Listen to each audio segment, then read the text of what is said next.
Hi there, this is Terry Eibel, and welcome to the Animation Industry Podcast. This chat features Maddi Patton, who is a 26-year-old screenwriter, YouTuber, and a self-taught animator. She also holds a degree in screenwriting and creative writing and has won multiple awards for her written work. Now, going way back, she learned to animate starting at the age of 12, so she could adapt a Warrior Cats novel into a web series because she was extremely cool. After that, she gained some notoriety on YouTube for her first original series, Cow of the Wild, which she started at the age of 13. Now, just over a decade later, she's writing, producing, and animating a new web series called My Pride, which we're chatting about today, and which has earned a collective 5.5 million views, and it's only in the first 6 episodes. So, without further ado, let's jump right into the chat. Hi, Maddi. Thank you so much for coming on the podcast. What's going on with you? Nothing. Doing producer stuff. Hello. Nice. Hello. Yeah. What have you done anything fun during quarantine at all? Like, what is making your life exciting right now? Exciting You in a good warned me way. this was going to be a question. Yeah, no, I don't even know.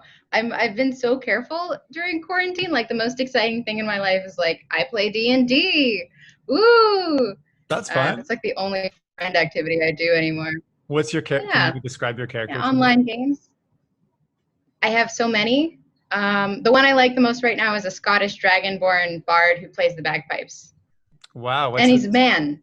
What is his His name is Reginald.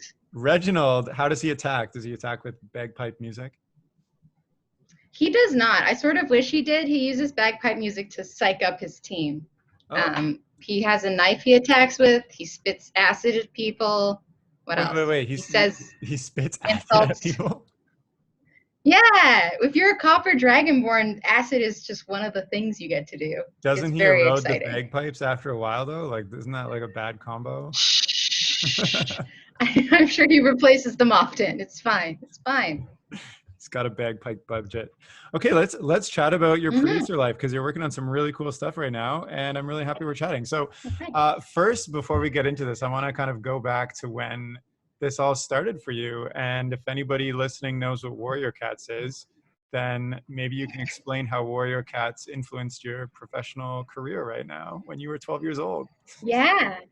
I have found that so many people were secretly inspired by Warrior Cats and will not admit that to you unless pressed, like animators, because there's like a big animation community for it online, and I was one of the early ones. It's a book series about cats that are super dramatic constantly and have fights, and it's just fun to draw them. And then drawing them, like fan art turned into animating. And when I was a kid, there was like a trend to try to adapt the first novel in the series. And I'm the only person to this date who's actually done the whole book. And I did it in a year from when I was 12 to when I was 13. And I made it animated. Wait, when you were 12 years old, you animated the entire book into an animated series that was full of animation when you were 12? Yeah, well, animation. Like, let's not give me too much credit. It's very bad. Most of the videos are privated because they're incredibly embarrassing. But yeah, I did. And I'm very proud I got to the end of the book. And it taught me a ton about writing and storytelling, because you have to deconstruct something to like adapt it properly. And there's stuff you got to cut and stuff you got to add to make it make sense. Yeah. So you kind of went to like Warrior Cat story animation school when you were 12, and like you're the foremost person on this stuff. How big of a following did you get?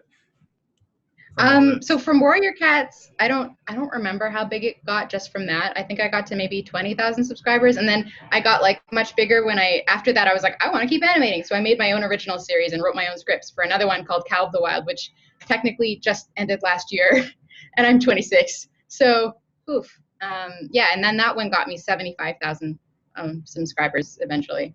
Oh wow! So okay. So you've been animating since forever, and like growing social following and stuff. Like, how has this impacted your life and like figuring out your career? Because go for it. Oh, go ahead. Sorry. I was just gonna say it really taught me that I don't want to be an animator. Hilariously, doing it for so long and having so many people online telling me I'm not good at it, which is I would not dispute. I've never been that focused on the art part. I'm very focused on storytelling. So it really helped me discover that I want to be a screenwriter and not an animator. by doing a ton of animation. So have you gone and done any schooling in screenwriting, or I guess not animation because you don't want to be an animator? Like, is your Yeah, I have a degree in screenwriting from York, and I also have a minor in creative writing. And all of my professional jobs up until right now have been writing, York not as in like animating. York University, Toronto? Yeah, Nice. university, just the right down there. Yeah. So tell me, okay, so you currently have a series being funded right now called My Pride. And it's on YouTube, and Yes. there's an insane amount of views for it already. So I want to chat about how you went from animating warrior cats to doing your own series to getting funding for a whole, how many episodes is it? 10? It's going to be 10. Currently, there's 5 out. So tell me how that happened. How do Yeah. you go from like an independent creator kind of doing your own thing, growing a little following, to being like, now I'm funded? I have no idea. Honestly, Well, it like happened to you. It's happened somehow. it did happen to me, and I'm still confused. I never thought that anybody would care about my YouTube following, because it's just like, I animated dogs for 10 years. What a weird hobby. But then when I started telling people in the actual industry that I had any sort of eyes on my projects, they were like, what do you want to do? So I ended up making a trailer, like the Wait. What IPF, do you mean the independent telling production. people in the industry? Sorry, I'm just. Oh, no worries. I'm being unclear. So I got to know a lot of screenwriters, and I felt like for a long, long time, I didn't tell anybody about what I did on YouTube. I was deeply, deeply ashamed. And then when I started mentioning it like a little bit, when people were like, what have you written before? And I'd be like, oh, some short films. And then I also did 25 episodes of A Thing About Wolves, don't worry. But they would get really excited, and they were like showrunners. So I was like, okay, well, probably I should be more proud of this and less ashamed. And then that's when I applied for the IPF funding, and the IPF also thought that was good and then gave me money. And so did Ontario Creates. Okay, so you talked to some showrunners through random connections you had from school, maybe? No, I got very little out of school. I met showrunners. There's a great Facebook group called Inc. Canada for screenwriters. There's and they do, well, before pandemic times, they did monthly meetups where you can just go and meet all the local writers in Toronto, and you just like have drinks, and they usually have free tequila, so you get a little buzzed and you get to know some high up people, and you just chat.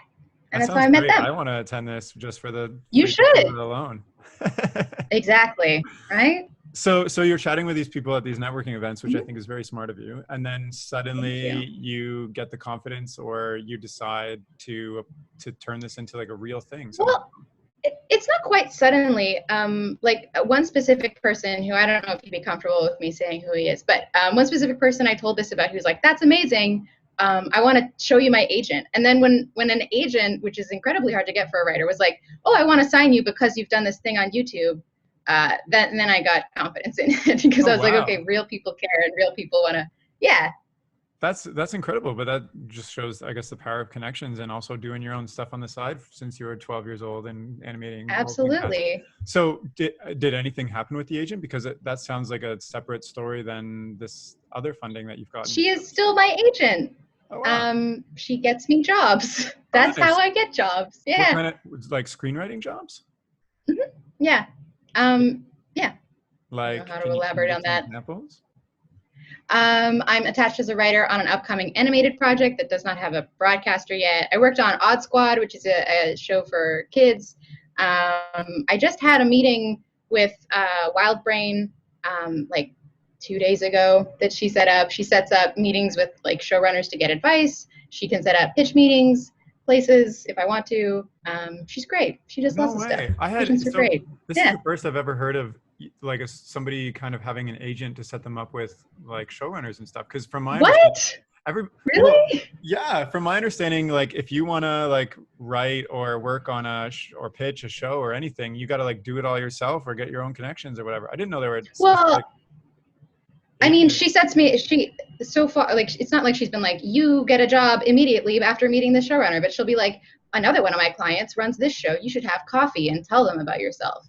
Or like you should ask them, like, like they just set up the initial connection, and then it's up to you to like.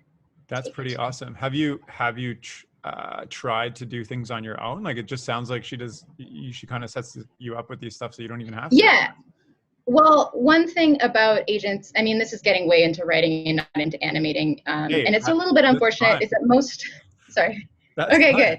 Well, most writers, they mostly get their own work by like just through their own connections and such, but a lot of people won't hire you or take you seriously unless you have representation. It's like a layer of authority to be like, this is a good enough writer for me to look at and care about. So you kind of need one just to exist. She's also great and supportive and gives me all kinds of career advice. But yeah. Was part of her career advice to come on this podcast? No, it wasn't. That was other people, but I'm glad I'm here. Hey, what up? Okay, let's talk. Let's talk about the funding. So you applied for some grants. Yeah. So did you Yeah. have the whole show idea like in your? Did you put together like a pitch bible and everything beforehand, and then go and find these grants, or did you, like how did that happen? Oh, so okay. This requires going back again to my childhood. I know it doesn't sound like it should, but My Pride as a series was written as a 200-page novel when I was 14, and so I had it like do you want to get into the whole story of how I applied for the IPF, because it's silly and Tell me dumb. the most interesting story. Okay, I guess it's kind of interesting. So I had this book But also written. like they're like I'm Canadian and there are other Canadians listening to this and like I'm interested in Yeah. knowing how you did all this. So yeah, elaborate. Okay. Yeah, so I had that book. I wrote when I was 14. I was working at this video game job that I really didn't like. And my boss was like, "You're terrible and you'll never get another job," because I was asking her for part-time. And she didn't like that. She wanted me to stay full-time. And so I was like, "Ugh." And then I quit that job. And the IPF deadline was in 1 month. And I just animated a trailer in a month using a story that I just had because I like didn't have time to think of something new. So I just used something I made when I was 14. I didn't really expect to get it. It was more like a bit of an FU to a person who was mean, and then it just turned out really well by accident. So, but okay, so the IPF, I should talk about what it is. It's the Independent Production Fund. Every year, well, they used to run it like you just make a trailer for free, and then they pick out the best trailers, and then you get to part 2, and that's when you do your big creative pitch and stuff. And you just have like a 2-page little pitch for phase 1. Now you have to apply with just the pitch documents and stuff, and they'll give you a budget to make a trailer, and then they'll select who gets funding from the trailers that were funded, to make, I guess, so that they don't have creators running around doing stuff for free, which was kind of mean of them to begin with. Yeah, so it's sort of like a battle royale of trailers for independent Canadian creators. That's really cool. Why do you think why do you think you got funding for this versus other projects? Like how you just said it, you kind of just slapped together something in a month. Obviously you had written out this a long time ago and had like a story in mind and Yeah. characters and all this stuff. But why do you think that you were selected versus other people? I think that just the fact that I put so much effort into actually animating a whole trailer, and it had a big emotional impact, and on top of that I got 100,000 views, which was 10 times the closest trailer to me. And they do look at like how your trailer does publicly as part of who they decide to fund. So you did see Yeah. other trailers. Oh, I watched like all the other trailers. It's so interesting. Like in IPF season, it was like my favorite activity to just go through playlists and playlists of other people's trailers and feel bad about mine. Oh wow! But so how many Yeah. people ended up getting funding? Are you the only one, or are there other projects too? No. I think they fund 10 projects every year. You could check on their website. They have how many winners and who won each year. They're really good about documenting everything. Nice. So, like you said before, you are more interested in screenwriting than animating, but you are ending up animating an entire series right now and doing everything else. Why are you applying for animation funding, I guess, when your screenwriting is your thing? Well, the reason I started animating in the first place, I mean, half to do Warrior Cats, but then the other half because I love writing and I love stories, and the visual part is a big deal to me, and I hate comic book format, so it just became like the way to make my stories like visual and feel more real, and it's much easier to get somebody to watch something than read something. And then it was the same thing, like that's why I started, and then when I did the My Pride trailer, it just was like, what skill do I have? Like I couldn't have made a trailer with a camera and a cast because that's not in my skill set at all. I don't have any skills in that. So I used what I had, and now that's what I'm doing. So how does it feel to be doing this? It feels okay. Yeah. I feel like I should I should enjoy it more than I do. It's very, very gratifying every time we post an episode and we get like, we have these premieres, and last time 12,000 people showed up and I get to watch 12,000 people react at once to a brand new episode. That is like the best day of my month. I love that day. But every day other than that day really sucks because I work 12 hours a day every day and I don't really get weekends. I just didn't plan it as well as I should have because I didn't come in from an animation background, and I just flying by the seat of my pants and ended up doing a lot of the work. So it kind of sucks. So you're most of the basically time. a producer right now. Well, no, I am 100% credited as the producer. I do all the producer things. I hired everybody. I pay everybody. I do everything. Sweet. I want to talk about that. But first, I want to talk more about the sentiment of hating your life every day to have one day of proud payoff. I think that's just what art is, man. Yeah, no, I feel you with that, because like sometimes when I'm working on a project, it's grueling, and it's like, this is what I want to do, and this is what I've dreamed about doing for so long, and now I'm doing it, and it's like, yeah. I love this, but also it's really tough, and I'm stressed and feel anxious about everything. Exactly. It's there's something writers say a lot, which is I hate writing, but I love having written. I think every artist is like that, where like you just hate having to put in the work, but it's so gratifying. It makes it worth it, and makes you want to go back and do the work and be miserable for a month for the one day of the best time. 100%. So is this all worth it for you? Like, would you want to do this for the rest of your career type of thing? Absolutely not. I think it's worth it right now. I think making this series is great. I'm learning like an insane amount. I think that I'll be a way better producer, a better writer, a better person with people, because there's like so much that I've had to like handle owning a company and organizing so many people. This is way too much work to maintain for the rest of my life. I would not want to work 12-hour days with no weekends forever. So what do you, so you've animated, you've screenwritten, you've produced, you're like a manager, you're like doing basically every role. Yeah. What is it that you want to do after this? Write more things. I would love, like, my dream has always been to be a showrunner, which is like, you're a writer, but you're doing all the things I'm doing. I'm essentially being a showrunner right now, like a lower stakes showrunner, because they produce, they organize people, they write the scripts, they have final say on all the story plots, like, or story points, like it's all of this. And I would want to do this without the animation part. Okay, fair enough. So maybe a bigger. I mean, I would do it for an animated show. Sorry, go ahead. I was just going to say a bigger budget project where you can hire more animators instead of animating yourself. Yeah, exactly. Yeah, oh gosh, that would be the ideal. That sounds like a nightmare I kind of want to go through myself, you know, like it's like it's a learning nightmare. And you're also like creating the thing that is like entirely out of your brain. So I know. Yeah, and that feels amazing. Go ahead. Yeah, I know we've mentioned My Pride like probably 35 times. Can you explain what My Pride is and who it's for and what it's about? And yeah. It is. It sounds sillier than it is when you say it. It's about a disabled queer lion and her journey through life. And as I said, it was written by myself when I was 14. And it was like, when I wrote it, it was essentially like, instead of a diary, I'm just going to be a lion now. And it's like weirdly authentic to how everything feels so big and crazy when you're a teenager.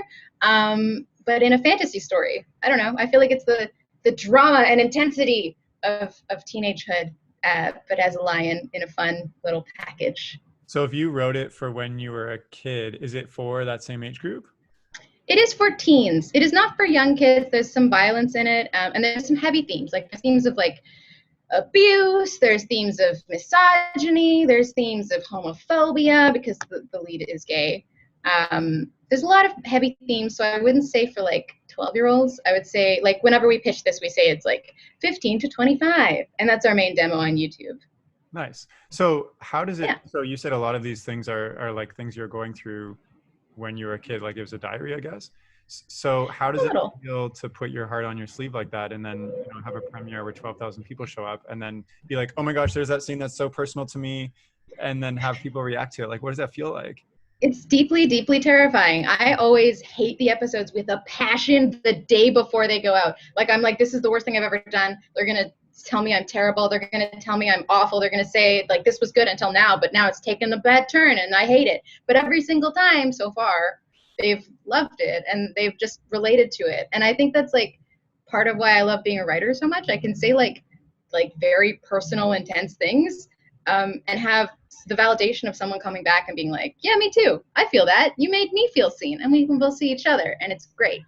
I love that, because like I've dealt with in the past where like I don't want to be too personal with my art because I'm afraid somebody will be like, oh, that's just Harry, you know, that's him, versus like, no, it's this character that I've created and it has nothing to do with me. I think when it's personal, there's a quote from Neil Gaiman where I think he said something like, when you feel like you're naked in front of the crowd and you're terrified and sick, that's when you know you've hit a good story. Yeah. And I 100% agree with that. I've never made something I'm immensely proud of that I haven't also been like kind of embarrassed of. And a lot of my pride is so sincere that I like cringe watching it, but also I think that's why people connect with it, because it's like unabashedly so takes itself so seriously and is so sincerely just it. So what is kind of like, obviously you're an adult now, so I'm assuming you just said a whole bunch of themes and stuff. Is there like a message you're trying to get across to people who are watching it? There's a lot of messages. I think like the main message would be, it would be like, just because the people around you may undervalue you, or you may feel misunderstood, or like nobody cares, people do care. Sometimes people will undervalue, but it's not usually your fault. You're probably in a culture that has like, especially in the homophobia part, I want to get across to like younger gay teens that like, there's nothing wrong with you. There's nothing like, that's something wrong with them. If they have a problem with who you are or what you're like, that's not your problem. That's their problem. Like the whole season 1 arc of My Pride, spoiler alert, is about learning that the way that the main character has been treated for her disability and for her sexual orientation has never been an issue with her. And she's taken it as an issue with her, and it was always an issue with the other people who are treating her poorly for it. That is such a nice message. I really like that a lot. Have you really connected with any of the viewers at all? Like, have you had any? Absolutely. Yeah. I mean, I really love talking to them. I talked to them a little less because I had some harassment problems where people would like stalk down my Facebook and like get a little too cozy. Yeah. But I do really enjoy talking to them. I especially enjoy talking to, I have a lot of autistic viewers, I think, because like they often feel very isolated the way that Nothing does in the show. The main character's name is Nothing. And I've just had lots of conversations with them about how they feel, I don't know, giving them advice, telling them they're going to be okay. Oh, wow. That's so nice. Oh my Yeah. gosh. Have these conversations impacted your writing for future episodes at all? Well, all of the episodes were finished, like the writing was finished before we even put out episode 1. So I can't really change anything now. It has changed plot points and planning for season 2, if we do a season 2, which I don't know if we will. But not for season 1, because I was already finished. And there was, I don't know. Nice. So you know, you've got 5 episodes out. You're thinking about season 2 already. You're getting a crazy amount of views. You're connecting with people. These all seem like, and you have funding. Like these are all different kind of measures of success. But for like you personally, what is success for this project? My dream among dreams would be if some TV company, some broadcaster or studio saw it and was like, this is a very good thing, let's make it a real TV show. And also, for some reason, Maddie's the showrunner. I don't think that'll happen because I'm 26 and this is my first project, but that's the pie in the sky. Wait, why did you bring your age and first project into this? Because a lot of showrunners are first time projects, and it doesn't like. Well, a lot of showrunners in America are first time projects. In Canada, there's like, maybe it's changing, but there's a very specific process they want you to go through in Canada. They don't like taking risks with their money. So if they're going to make a Canadian show, they really want it to be with someone who's made shows that have been successful and on TV, and like they don't like taking risks. American producers will just like throw money at a young whippersnapper. Like I've been told to go to LA, but I hate America. I don't hate America. I don't like LA, and I don't want to go there or live there. So. Yeah. Where are you hearing this from? Like, have you talked to studios about this project, and they're like, "Well, if we take this on, we would have like." I have not. The people I've talked to are just people who are currently showrunners. Like, I talked to the showrunner of Mysticons about it once. And he was very much like, you need to go to LA if you want to run anything at your age. Like, you'll have to wait till you're at least like mid to late 30s in Canada. They don't trust young people here. Well, if I was picking up your show and I had a studio, I don't know why I would bring on a different showrunner when you've already done a full season, like, and gotten all the attention. Like, what more could they want? I don't know. I don't Screw know, that. years of experience, I'm sure. Maybe Well, maybe I'm just special and they'll let me. Who knows? well, if somebody We'll dangles a see. contract in your face, then come back at them and say, I'm showrunner and you're paying me double. Um, give me some line That's facts. a good way to not get anything. Oh, sorry, go Yeah, ahead. give me some line facts because the show is 100% about lions. So It is 100%. Lion facts. There's main lionesses that exist in the wild, and they're like the trans lions of nature. Sometimes they behave as males, like they'll grow these manes, and then it's like they get to choose their own gender. I think that's very cool. Sometimes they just behave as females with manes, and sometimes they're like, I'm a man now, it's fine. I think that's rad. I don't know of any other thing in nature where trans people just exist and are accepted and chill. that I've never heard of that before, but that sounds crazy. So these Right? lionesses just grow a mane. They're like, today I'm gonna grow a mane. Yeah. Like born with it, or like I don't I don't know if they made the choice. I haven't read too much into it. My fans, the reason I even know that is because when I started making the show, I started immediately getting comments like, "Where are the maid lionesses?" And I was like, "What is that?" And then I just Googled it, and they just look like male lions, but they're genetically female, which I think are is people pretty constantly cool. harping on like details that you've misconstrued about Yes. lions? Okay, my favorite detail that I've ever had was someone was like, "This show isn't very realistic. I haven't even seen the lions get euphoric around urine." And I was like, "What are you talking about? I'm writing a fantasy story. Why should they freak out about pee?" Wait. So they're like, okay, the lions can talk, and that's I'm gonna put that aside. But the lions aren't getting excited around pee. Have you done a peeing lion scene? No, I haven't done any peeing lion scenes. Why would anyone include Well, a why peeing not? lion Because scene? that's clearly something that's important to It's what lions. the people want. The show Yeah, doesn't sound realistic at all to me, so I'm sorry. You I need know. to put I'm some. sorry. There needs to be more urine. I get it. I get it. This show needs more urine. That's what you need to say when the showrunner takes over your show and doesn't put urine. Yeah, I'll be like, don't forget the euphoricness around pee. They need it. Oh The my God, immersion's brutal. I don't know if this is a kid-friendly show anymore. Well, Oh, I'm you're an adult, right? So there you sorry. go. So how has your life changed from all this attention? So like, what I would assume is now you kind of have something to go to studios and like, go to Comic-Con signings and stuff like that. How has your life changed since millions of views for My Pride and all this other stuff? I mean, it hasn't quite changed much yet. I got my first taste of how it changed when like a big company like earlier this week was like, "Ah, yes, we want to hear from you." No one's ever like wanted to hear from me before. I have to go knocking on their door. Um, Hopefully that continues. Nothing really has changed otherwise. Like, I mean, there's also a pandemic outside, so all I do is animate, and I'm not exposed to the outdoor world much.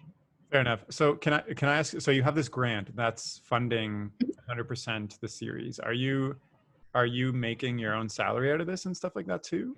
And are you like making money off the series? Um, Well, okay, my salary is a little bit complicated. I'm in the Writers Guild of Canada, so I was paid the minimum amount for the episode length that I wrote. I wrote all 10 episodes, so I was paid my writing fee at the very beginning, which was quite substantial for me. Like, I don't know other people's version of substantial, but it was substantial for me. So I haven't made any other money than that. So I haven't been paid since December. um, Luckily, the writing fee has been enough to get me through that. And I can probably live on it like to the end of 2020, and then I'll really need to get a job. But yeah, that's all I've made. I would love to be paid for animation. Originally, that was in the budget, but it quickly became obvious that that ain't at the cards for old Maddie. I got to make sure everybody else is paid before I'm paid, Well, especially because I had the writer's fee. Yeah. yeah, that's very honorable of you to not pay yourself for working on animating an entire series when you're doing a lot of work. So are you looking to kind of, because you have such a big following now, and like, are you looking to monopolize on that? Not really. I mean, like if nothing else comes up, if nobody wants to hire me to write on their shows, then I will have to. But I never really had ambitions to be a public figure. It makes me quite uncomfortable. Actually, I'm a pretty shy person, so I don't love people looking at me, and I'm excited to end that. There. So Because I was just yeah. thinking you could make like a Patreon or Kickstarter. I do have a Patreon, which is great, and it's supporting me right now. But as soon as my Pride is over, I would much rather be working on my TV writing. So I'm probably gonna just put that like on hiatus and not charge anybody, because I would feel bad if I wasn't making a show and taking money. Fair, that's fair. So tell me about Yeah. the team that you've assembled. So you got this grant and you're like, I'm by myself right now. And then Yeah. how did you assemble a team of 300 people to work on this? Not 300. How There's many like people? 30 at the top end Okay, I was of 10% how of many that. people. Yeah, 10% of that. You're almost there. Well, the first person I recruited was I have an executive producer, and he helped me a lot with applying for all the funds. And I would recommend, if you want to apply for grants, get yourself an experienced executive producer. So I was always in charge of the creatives, and he helped me figure out how the budget would work. And he helped me with like the intricacies of what all the grants want from you when you fill them out. So he helped me with that. And then after that, I had to hire an accountant. I found her on Facebook.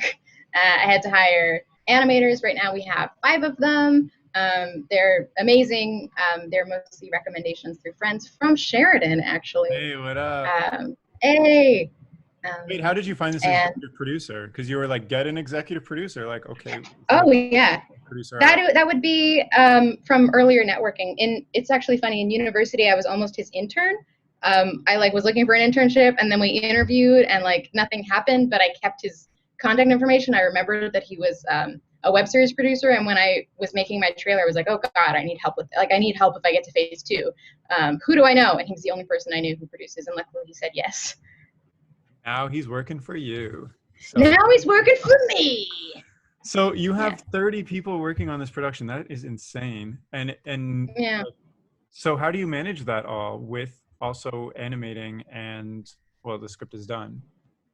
Like, what does your day look like? What does my day look like? Yeah. I wake up usually at 6 a.m. and then I animate. If it's a Monday, we have meetings. So usually we do meetings. I used to have storyboard meetings, but now all our boards are complete, luckily. So now I just have animation meetings and background meetings. And we discuss what we're going to do this week, what our goals are. I work with composers too. So like all of our music in My Pride is made by this amazing band called In the City. And so when I want to work with them, I go through the episode and I make detailed spotting notes, like what time codes things should come in, what mood I want each cue to have, that kind of stuff. And then we have a sound team who adds in all the sound effects. And I have to, like, we used to go to physical in-person reviews where we'd hear how sound effects sound with the music, and we'd all give notes. Now that's just all online, but we still have to do it. What else? Oh, I also have a large cast of voice actors because we have a lot of characters in the show. So these are all finished now, luckily, but we had long meetings where we would do tone meetings and go through the whole script together and talk about how each character felt in each scene and like go through delivery of the lines. Just everything. But most of my day is animating. Oh, sorry. Yeah. It sounds like you also have to be insanely detail oriented. How do you motivate yourself to be the person that everybody relies on through all this? I have to do it, so I do it. It's the same way I get through writer's block, is when I don't want to do it anymore and I feel like I can't. I'm just like, hey, how lucky are you to be even here? Like, how dare you not want to work today? How dare you not want to go do spotting notes for the series you wrote when you were 14? This was your dream as a child. Like, grow up. And then I'm like, oh, you're right. I just shame myself to working very hard. Shame yourself into working hard. The quote of the day. Do you ever so I'm working on something right now, and there are days where I'm like, you know what, I'm just going to take the whole morning off and like go for a nice walk with my dog, come home, have a bath, drink some cider, and then like afterwards I did that today. Do you ever have down days where you're just like, I can't do this right now? Because it's 12-hour days every day for months sounds intense. Yeah, it is intense. I have days where like the burnout just is like, you're not getting out of bed today. And those days happen. I usually know they're happening because in the morning I like can't get out of bed till 10 a.m. and usually I'm up at 6, like ready and working. So when those happen, I just let them happen. And then the next day I try to get back to it. Like I try not to be angry at myself for those down days. Because I don't know about you, but I always feel guilty if I have a project on the go and it's not finished. I'm like constantly like, if I'm not working on it right now, then I'll die. But I found that's not healthy, and a lot of self-forgiveness. Good. I need to work on the self-forgiveness because I just beat myself up for it. Do not. It sounds like you're working on absolutely everything. Like you're getting this insane experience during this project that you have funding for, and like it's getting a lot of attention. Like you have, like there are a lot of people working on projects that aren't getting attention, or there's a lot of people who are getting attention but don't have the funding. Like it sounds like you kind of have the best of both worlds. So for you to get better at screenwriting and to be a showrunner, what do you need to work on? Because it sounds like you're working on all the right things. Like, what is that thing that would take you to the next level? Well, I hope completing my pride will take me to a next level. And then outside of that, I'd really like to get into hour-long TV. So writing is all about, as I'm sure animating is, just like doing it over and over and over again. So I want to work on a lot of longer scripts. I want to work on getting better at outlines. Right now, I'm much better at writing, like once there's dialogue in there and stuff, I'm like zoom, zoom, zoom, zoom, zoom. But I hate outlines. I hate just like laying out how things are going to go. So my pride really helped with that because I had to outline everything because I have like a very limited scope. I really do think that doing this project is making me way better at everything I'm doing. Hopefully not at the cost of the project. People really are enjoying it, so I hope I'm doing a good job. I am very wary all the time that it's my first time doing most of this, and it might be less good than it would be if I already had experience. Yeah, well, that sounds great. What about something that you are struggling with from the opposite spectrum? Like, what is something that you need to pick up, I guess? In terms of writing or in terms of producing or? Just through this whole experience, like what is something that you found you struggle with that, I don't know. I This is an find interview. that, I'm gonna hire you at the end if you answer right. damn it, I really wanted a job at your podcast. I don't have any money to hire you with, but you're Thanks.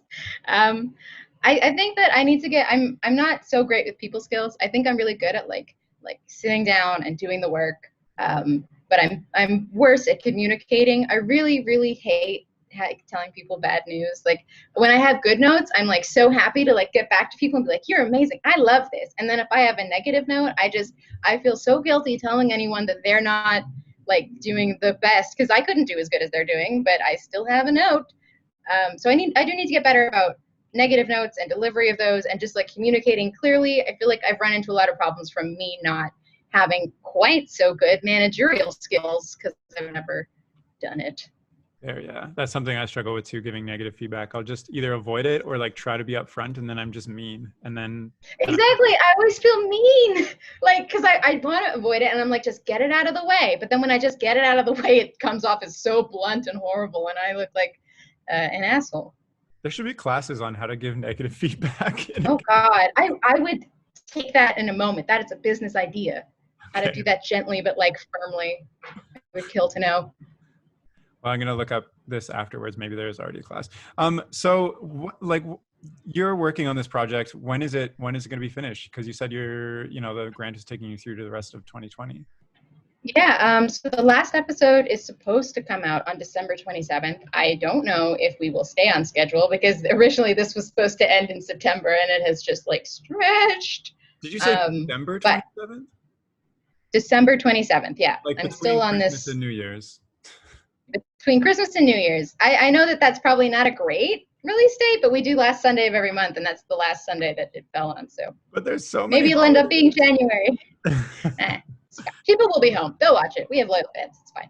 I'm just wondering, maybe as we're kind of wrapping up our chat, like what is some advice that you wish you had throughout this project that you didn't know that you know now, that you didn't have before, that you know now that you didn't have?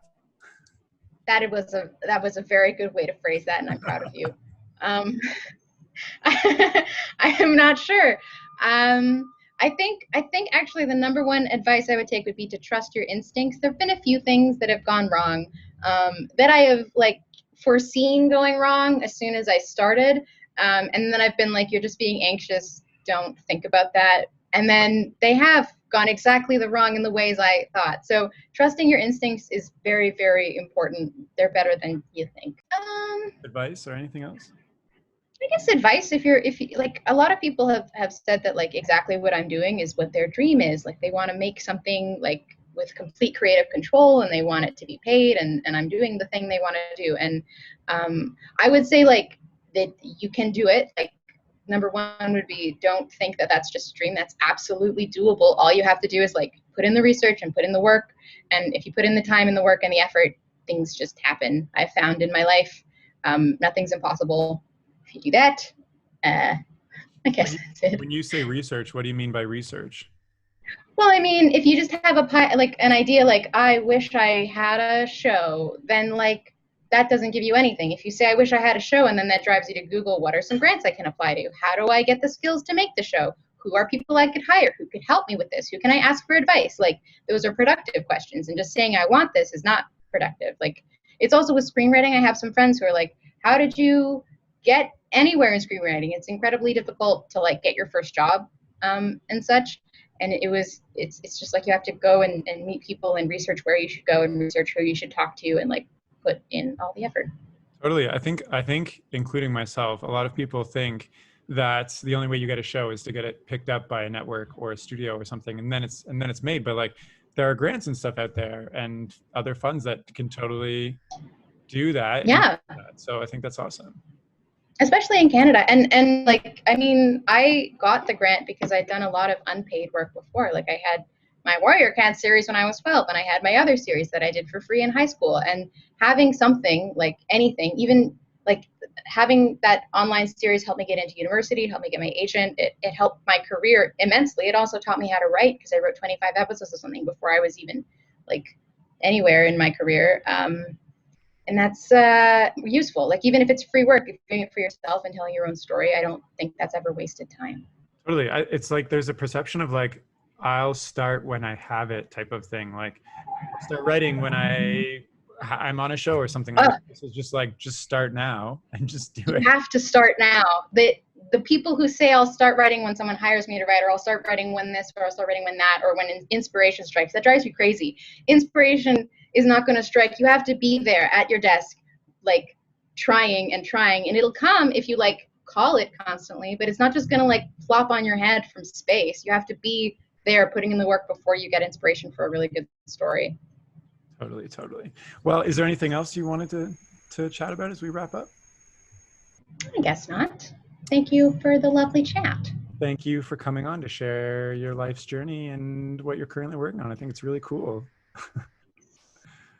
And if you're listening and you want to get in touch with Maddi or follow her work or watch My Pride, I'm going to include all those social links in the description of this chat, including her Instagram and the YouTube and all that. So please check it out. And that's all for now. Okay, bye.